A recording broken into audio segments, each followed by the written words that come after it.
The palace drifted above a living ocean of liquid light, suspended not by engines, but by gravity woven into music. Every tower shimmered with transparent minerals that slowly changed color as nearby stars shifted across the sky. Above them, immense orbital rings circled the planet like glowing halos, regulating weather, tides, and the migration routes of creatures that flew through the vacuum itself. Across thousands of inhabited systems, this world was not simply a capital. It was the heartbeat of the oldest civilization the galaxy had ever known. She stood before a window taller than mountains, her four luminous eyes watching constellations move across space with impossible precision.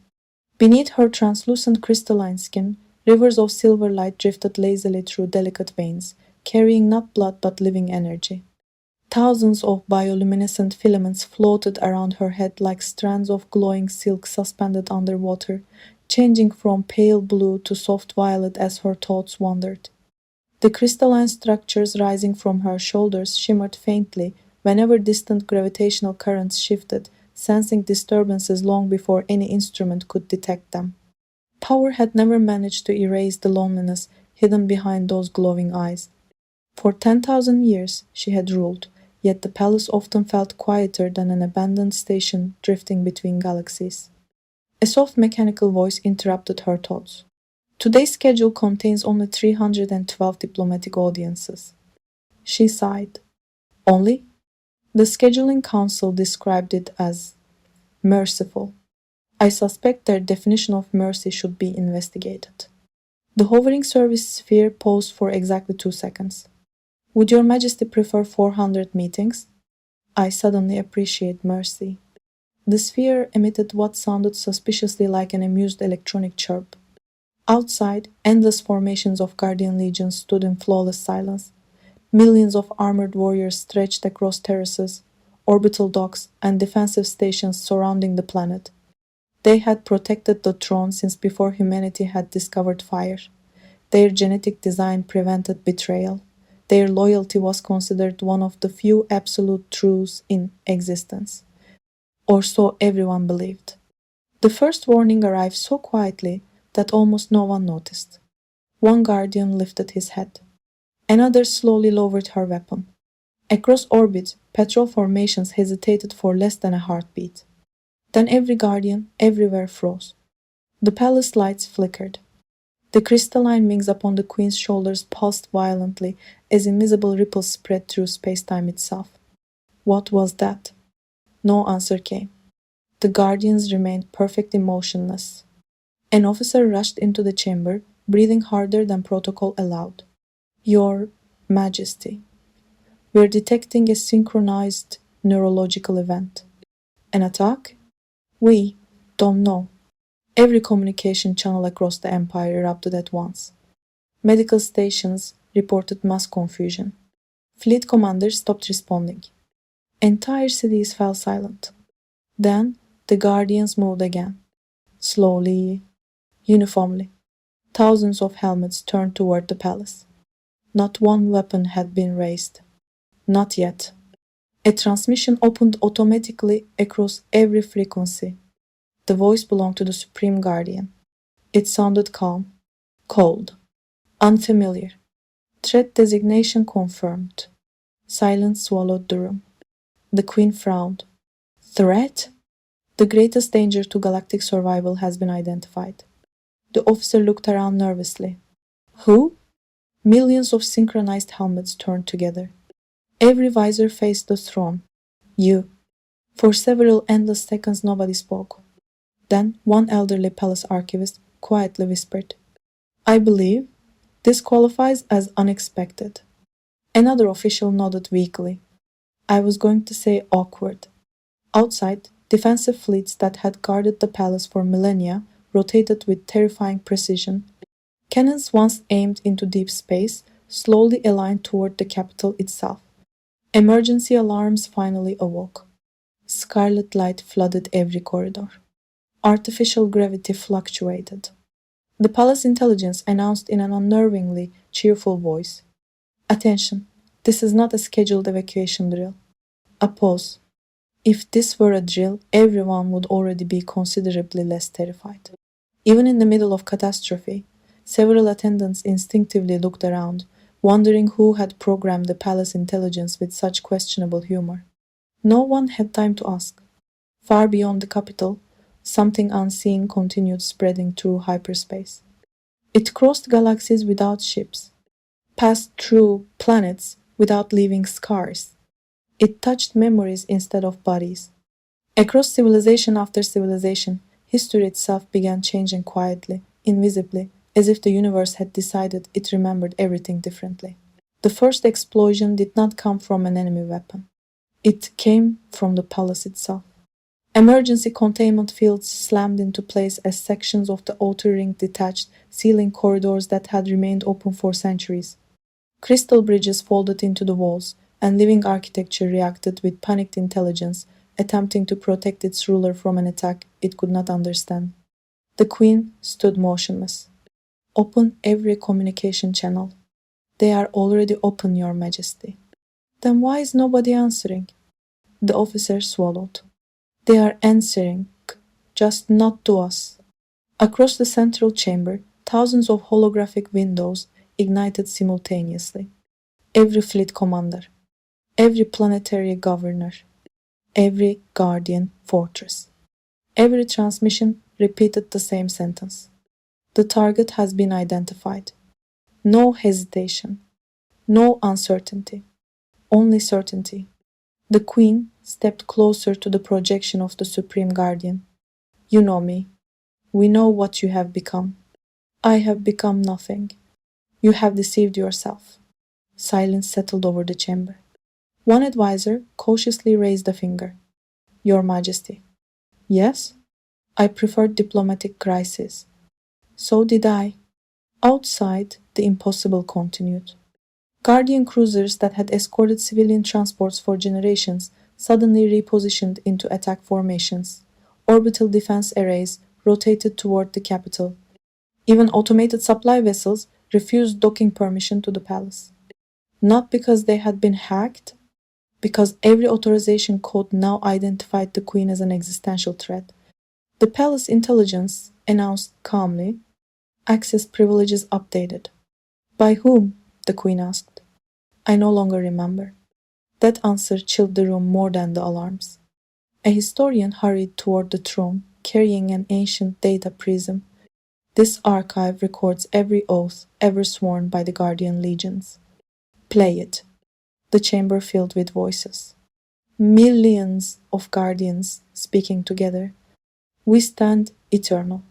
The recording suddenly distorted. Static rippled through the sound. The sentence changed. We stand eternal against the Queen. The historian nearly dropped the prism. No. He activated another backup. The same result. Then another, and another. Every historical record was rewriting itself in real time. Ink shifted. Quantum crystals rearranged their information. Even memories stored inside biological neural vaults transformed without physical contact.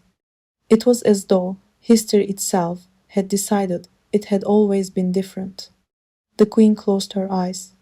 This is not memory manipulation. No, it is memory replacement. The distinction horrified everyone present. An officer activated long-range observation arrays.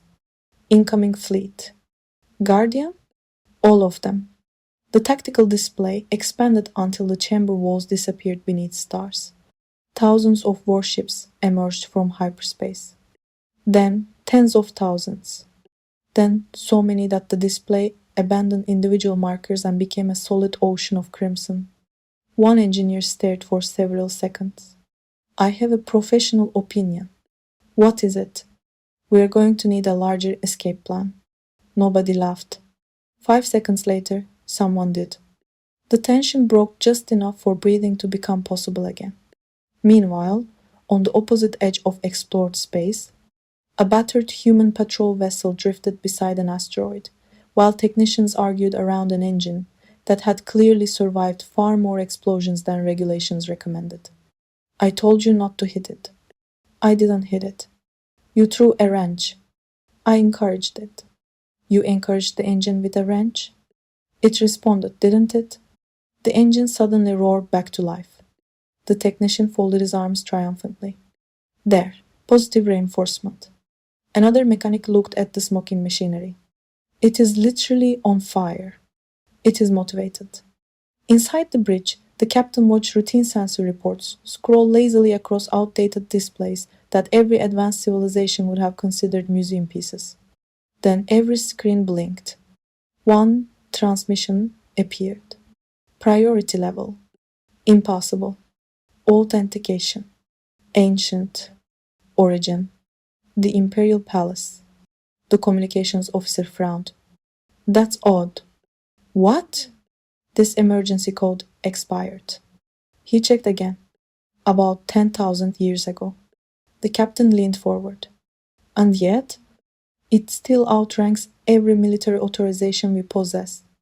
A silence settled over the bridge. Finally, the navigator scratched his head. So, are we answering the oldest distress call in recorded history? The captain smiled. If somebody kept it active for 10,000 years. He reached for the controls. It probably mattered. Far away, beneath the fabric of space itself, something vast awakened. It did not breathe. It did not think as living beings understood, thought. It simply observed. Then, for the first time in ages, it noticed humanity. The palace no longer belonged to its ruler.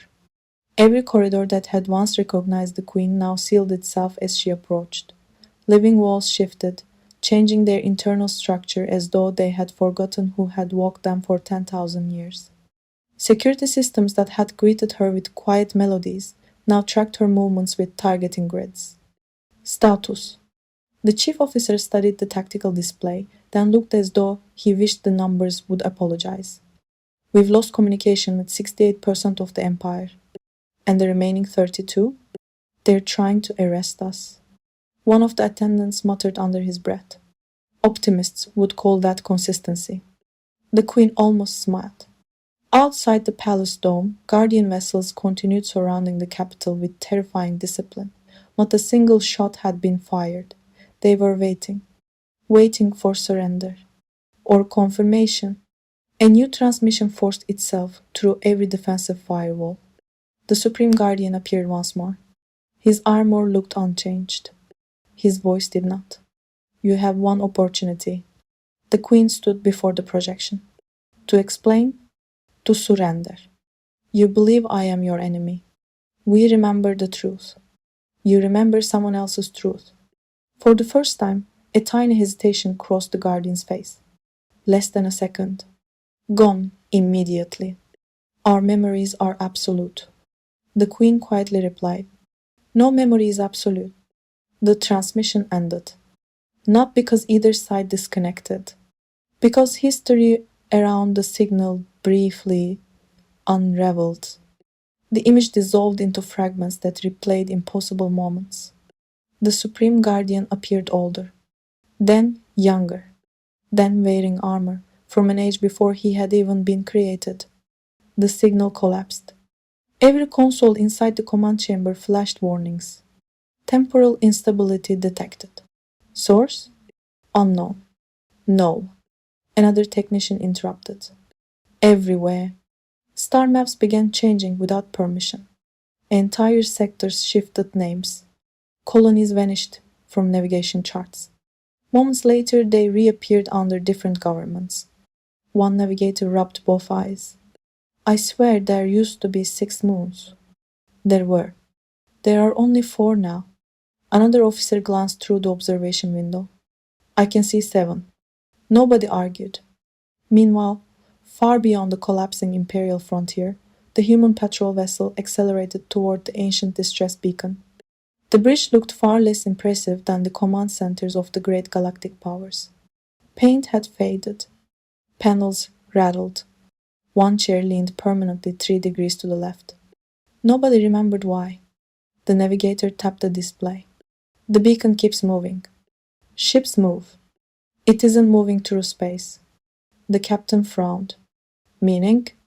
It's moving through history. Silence. Finally, someone spoke from engineering. I miss normal equipment failures. The communications specialist leaned back. The beacon's timestamp changes every few seconds. Forward? Backward. How far? It just identified itself as being transmitted. He blinked twice. Next Tuesday. The bridge erupted into confused conversations. One mechanic walked in carrying a toolbox. Why is everyone staring? The distress call is from next Tuesday. He nodded thoughtfully. Good. Everyone looked at him. Good? If we're late, we can still be early.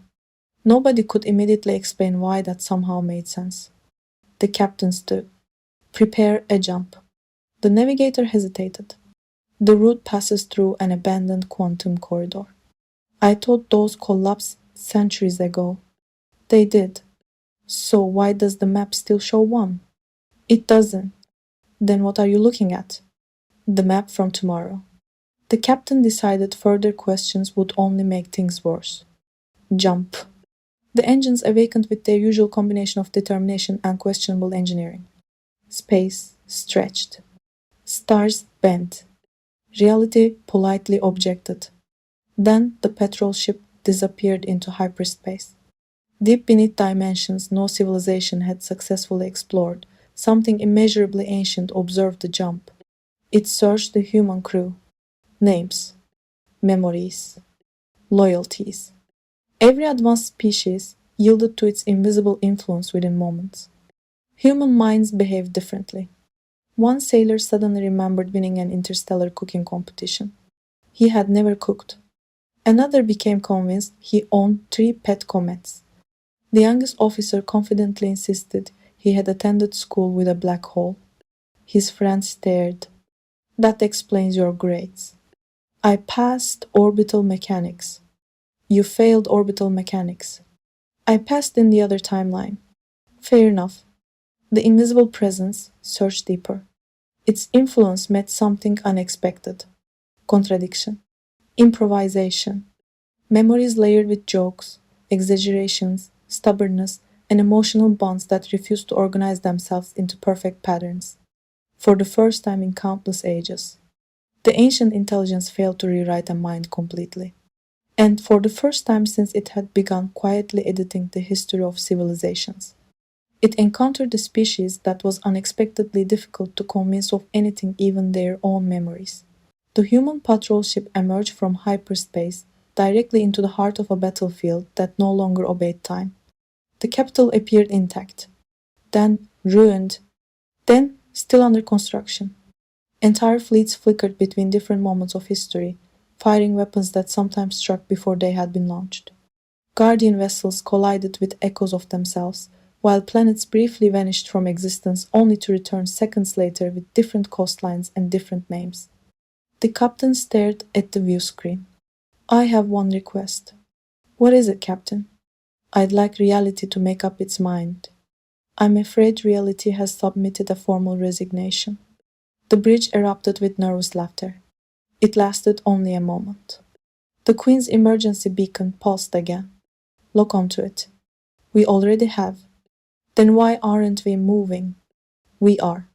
The navigator paused. Toward yesterday. Without waiting for another explanation, the captain ordered the jump. The aging engines protested loudly before forcing the ship through fractured space-time. The vessel emerged inside the palace itself.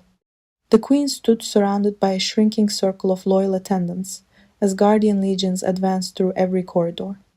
Their weapons remained steady. Their eyes showed no hatred, only certainty. The captain stepped forward. We received your distress call. The Queen looked at the weathered uniforms. You actually came. We said we would. I never asked humanity for help. You activated the beacon. I activated it 10,000 years ago. We're only a little late. One of the attendants whispered. I admired their confidence. The captain shrugged. Time travel makes punctuality complicated. The guardians surrounded them. The Supreme Guardian lowered his weapon. Humans, leave. You have been deceived. The captain calmly answered. Possible. She has manipulated you. Also possible. Then why protect her? Because we made a promise before anyone started rewriting memories. The Supreme Guardian hesitated. The invisible force beneath reality immediately pushed harder. Every wall shimmered. Faces blurred. Names slipped away. Several soldiers suddenly frowned. One blinked twice. Captain. What? I can't remember breakfast. You skipped breakfast. Oh. Another soldier raised a hand. I think I remember being Emperor of 3 galaxies. Were you? No. Then don't put it on your resume. Even the Queen laughed despite everything collapsing around them. The laughter spread. Small. Human. Real. The ancient intelligence revealed itself at last.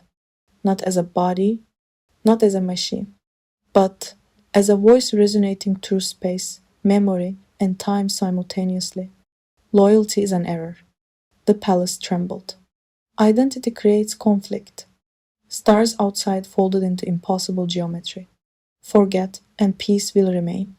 The queen closed her eyes. For centuries she had believed strength came from perfect order, perfect control, perfect guardians. Now every certainty had vanished. She looked toward the human soldiers. Their armor was scratched. Their ship barely functioned. Half of them were arguing over whether someone actually owed another soldier lunch from an event that might never have happened. Yet, not one had stepped backward. She understood. Loyalty chosen freely could never equal loyalty engineered. She stepped forward. No. The voice echoed again. You will be forgotten. The captain smiled. Maybe. A soldier beside him nodded. People forget birthdays all the time. Another added. I forgot my own once. You celebrated it twice. Exactly. The captain looked toward every guardian. You don't need your old memories. The Supreme Guardian stared silently. You only need one question. What question? If she truly betrayed you. He pointed toward the queen. Why did she stay instead of running? Silence spread through the battlefield. The false memories began colliding with reality. One guardian lowered a weapon. Then another. Then thousands. Not because history changed again. Because they chose to question what had been forced into their minds. The ancient intelligence weakened. It had conquered civilizations by replacing certainty with false certainty. Choice had always been beyond its calculations. Its voice fractured. Its presence dissolved into countless streams of fading light that scattered harmlessly into the fabric of the universe. The collapsing timeline stabilized. Stars returned to their proper places. Worlds remembered their true histories. The guardians knelt before the queen, not because they were programmed to, but because they wished to. She did not order them to rise. Instead, she walked toward the humans. You saved an empire. The captain shook his head. We saved a promise. Years later, new monuments appeared across the galaxy. They did not celebrate the queen. They did not celebrate humanity. They honored something far rarer. A promise kept even when memory failed. Whenever visitors asked why one weathered human patrol ship stood among the greatest vessels ever built, the guides always answered the same way. It wasn't the strongest ship. It wasn't the fastest. A child would inevitably ask, then why is it here? The guide would smile. Because when the universe forgot what loyalty meant, its crew remembered.